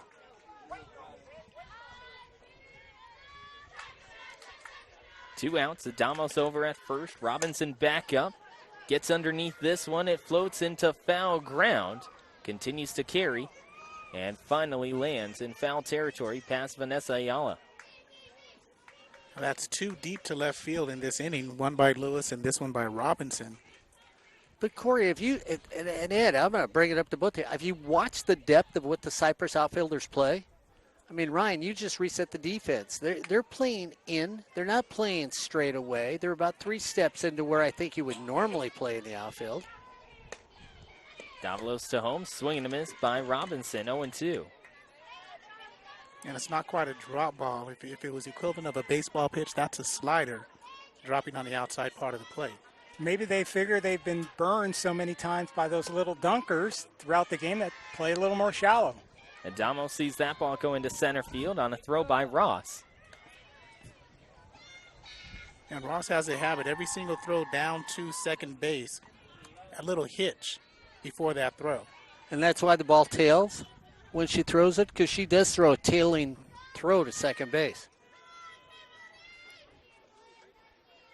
Davalos to home. Robinson sees this one and sends that one over towards Hitting the a run. first base side. Running down from second is Adamos, and she will not score. She gets gunned down at home. So a single by Robinson, and cut down at home is Adamos. That'll end the inning. No runs, 2 hits, no errors, and 1 runner left on base. 12-8. Cypress has to make up 4 runs in the bottom of the 7th. This is Community College softball on SportsNetUSA.net. And Ryan, don't you think that was maybe a little dangerous to field that one? Because it would have gone foul easily. I mean, it had all the spin of A politician? no, I was going to say, no, because I don't hit it to the right. I always hook it to the left. But we know other people that have that big slice and hits the fairway and then immediately kicks right and goes past the OB stakes and over the fence. Mine would have gone the other way, so that wasn't me. Okay. And speaking of Santiago Canyon, they're beating Cerritos right now, 5-0. That was a final, actually. Short game. Yeah, it was. Butte beat Shasta in their last conference game. West Valley beat Ohlone in 7, 2-1. Wow. American River beat Consumnes River, 10-2. Palomar over Canyons, 12-2. Sierra over San Joaquin Delta, 8-0. Sacramento City lost, but they're now 21-17. Southwestern shut out Saddleback 8-0. Golden West gets a victory 13-10 over Desert. Wait a minute, I couldn't hear you. What'd you say? 13-10 victory over Desert. Fullerton beat Santa Barbara on a reschedule 5-3 today. And there's the second game of that doubleheader. Mount Sac, they destroyed Bakersfield 9-1. At Mount Sac or in Bakersfield? That was at Mount Sac. Destiny Lucero's spot is up, but that is Riviera, who is getting her second time at the dish. After coming in the 5th inning, she popped out too short last time up, 0-1. Now he's getting warmed up for the state championship, which will be held at their diamond. Getting under it is Riviera, and over to center field, Calderon makes the catch. Fly out to center is out number 1. So, guys, we don't see the strikeouts coming from this El Camino team as they get ready. So, do you see these teams going far in the playoffs? Both of them? Two best teams I've seen in Southern California is Palomar and Mount Sac. Which question? I was still thinking about hooking one OB. Okay. Do you see these teams going far in the playoffs? I don't see why not. Okay. I mean, you have to realize that since they changed, the Super Regional is not going to be a 4-team affair. It's just going to be 2 teams like it used to be. Over into center field, making the catch is Calderon on a liner. So let's say Cypress, if you look at the 3C FCA poll, they'll probably be the number 1 seed. They're going to play either 17 or 18. Whoever wins the play-in, that's going to be probably a team they can beat. The only team I think that would give Cypress a problem is Fullerton. Fullerton has a curse over certain teams like Santiago Canyon. They can beat Santiago Canyon even when Santiago Canyon has a great team. Especially when it's a home game for Fullerton. There's some psych out because people think, oh, it's so close, we can hit home runs, and nobody can.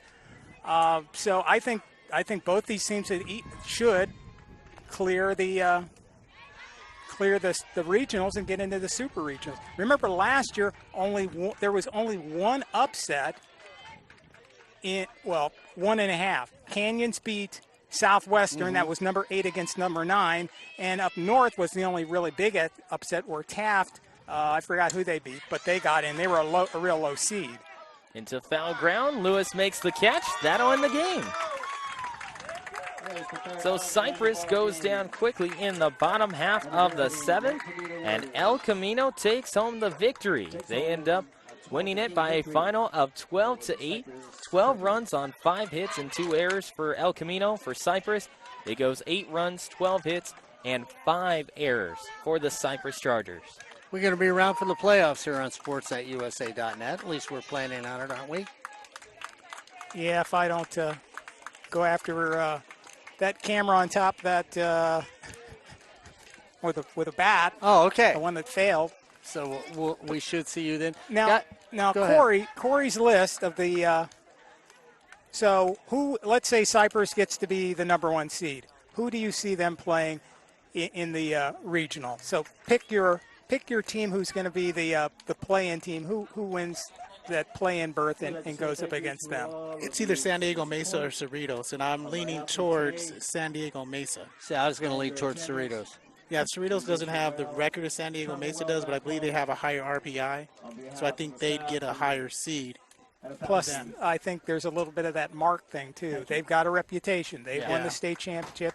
Cody's a fine coach. She's a great coach. And that's why I picked them over Alan Hancock, because they have that reputation. So I think Cypress would play San Diego Mesa, or actually, no, Palomar would play somebody like Cerritos. Cypress would play, San Diego Mesa, because Cerritos would get that last spot, so they wouldn't have to play Cypress. And then El Camino might be seated 3rd or 4th, so they're going to get to play the Pasadena or somebody like that. Maybe. And they beat Pasadena this year. Yeah. So I think Palomar, Cypress, El Camino, Mount Sac, I think they are going to get past their regional opponents. And I think the thing that benefits everybody this year is a situation like last year. You had the super regional at Mount Sac. Mount Sac El Camino, Antelope Valley, it's like those teams are coming up against Mount Sac and thinking, gee, this isn't really fun. Yeah. Just like Cypress had Sango Canyon, College of the Canyons, and Palomar. And Palomar, 2 years in a row we've been here broadcasting the games, and Palomar has come up short against Brad's team. So now it's going to be back to, single opponent, and you'll have 4 teams that qualify, and you'll have a big 8-team state playoff, which I think is a good idea. They probably need to play at some place that has 2 fields, would be a little easier, but they're going to split between Citrus and Mount Sac. Mount Sac will have the majority of the games, but one day they play a few of the elimination games at Citrus. And if you haven't been to Citrus College, go there. Very beautiful facility. That's what you were telling me. There's even a driving range next to the softball field. So we can't schedule Corey a little practice around the game when the tournament's going on because there'll be havoc, to say the least. Well, I don't think he'd get it over the fence. Oh, so, okay. yeah. He keeps Unless looking at left. there's a hole in the bottom of the fence. Be 3 completely feet away. So if you look, just you got to pick somebody right now. If I said to you, who do you think will win it? Somebody. Thank you, Corey Neyland. I know you always like to be very specific about that. Palomar. Palomar is the best team that I've seen this year. Ed, if you had to pick one right now, just said, I think if somebody was going to win it, it would probably be this team. Well, we're Mount Sac. But I'd say Palomar. Yeah, I'd have to go with Palomar. Maybe Sierra. Oh, are you talking about overall? Yeah. Oh. Or are we just talking about down? Well, I down thought we were here. just talking about We Palomar can talk and about Mount just Sac. down here. That's up, good. Up north, I think Feather River. But you're going to get 4 teams in from the south and 4 teams in from Oh. the north, so you just can't pick. Mount Sac, Palomar, Bakersfield. I like Bakersfield. They got to get They have to get a good draw though, or else they can't beat Mount Sac I straight like up the first time out. They need some momentum going into a game against Mount Sac or Cypress. But they won't have to play Mount Sac, so it doesn't really matter. I mean, because the way things are changed, you're going to still have, if the first 4 seeds that's are true. Mount Sac, Cypress, or however you want to do, Palomar and El Camino, once they beat their opponents, then they're not going to face, Bakersfield is going to be something like the 5th seed or maybe even the 4th seed. So they're probably not going to run into each other until the state championship. And But it or you not, never can tell. Santiago Canyon, I like them in the playoffs. I like because they put pressure on it. If they can get 5 runs, they got a good chance. I really like Lisa's team. I really like Lisa. So I'm a big fan of theirs, and I think they should always win, but they're just a little short on pitching. I mean, if they would have beat Fullerton yesterday or the day before, I had a little more confidence, but sometimes they play brilliantly, but then they stub their toe on teams like Fullerton or, Santa Ana beat them earlier in the year. And you just can't, when you're in the thick of things, you can't lose to teams like, and I'm not trying to put Fullerton and Santa Ana down, but if you're supposed to be an elite team, you don't lose to those good teams. You have to club those teams down. They don't get to surprise you. Yeah, and see, that's why I look at Cypress, and I like Cypress. I like Brad and everything else, but, yeah, I know you don't compare last year to this year, but I see too many cracks in the armor this year. Even though the record wasn't bad, I don't see these strong arms in the circle. I think that hurts. I agree with you, Corey Neyland. The defensive play is shoddy compared to Cypress standards. I think that's going to hurt him. And the big thing is, the mark is on Brad's back. I tell you what, if I was a coach right now, the only team I would want to beat and knock out of the playoffs, and if I didn't get any further, is this Cypress Ball Club. And that's a testament to how great they've been over the Yes, years. it is. But, I mean, I think they've got they truly have the target on their back. Yeah, and they would be my 4A team. Yeah. So that's how I look at it. I love Feather River. I think Feather River and Bakersfield are going to be those teams that we are talking about in the final. Bakersfield? Yeah, I like Bakersfield. Okay. I like Bakersfield. Okay. He hasn't tried the hot dogs. Yeah, I have. Many. Ryan, you got anybody you want? No, I really like how Mount Sac has been playing so far this year. I like their matchup against Palomar. Though Palomar has the pitching numbers, they have the batting numbers. I just like the way that Mount Sac ends up going into this playoff. Well, I know Ed's seen more teams than we have. That's why I asked Ed. I think we don't want to dismiss the Northern California teams because maybe there's more teams that play at higher level here because there's more community colleges down here. But the top 4 teams they up have north. to remember Sierra won in 2014, so it's not like nobody can win from up there. Yeah. Sacramento's won the state championship a few times, so I say keep an eye on Sierra, and it's hard for me to go for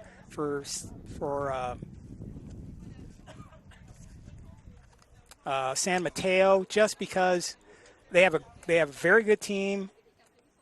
I'm not going to throw the great thing in there because we really shouldn't use that too much, but they still haven't proven that they're as good as their rankings. So that's something they really need to prove. If they want to really get respect, they need to go in the state championship and just beat people down and win it. Then people will say, oh, wait a minute, maybe these teams up north are really better than or especially San Mateo, which so many times they've had good squads, but they get into the state championship and get beat. So they really have something to prove, in my opinion. So our final, once again, ends up being a 12-8 score. El Camino ends up improving to 31-8. And for Cypress, they go down to 31-7. 12-8 as El Camino puts up 12 runs on 14 hits and 2 errors. For Cypress, it goes down as 8 runs on 12 hits and a total of 5 errors. Our final score, 12-8. El Camino over Cypress. For Ed Ford, Mark Pavlovich, Corey Neyland, I'm Ryan Osborn, and this has been, not to mention Van Vu as well, this has been Community College Softball on SportsNetUSA.net.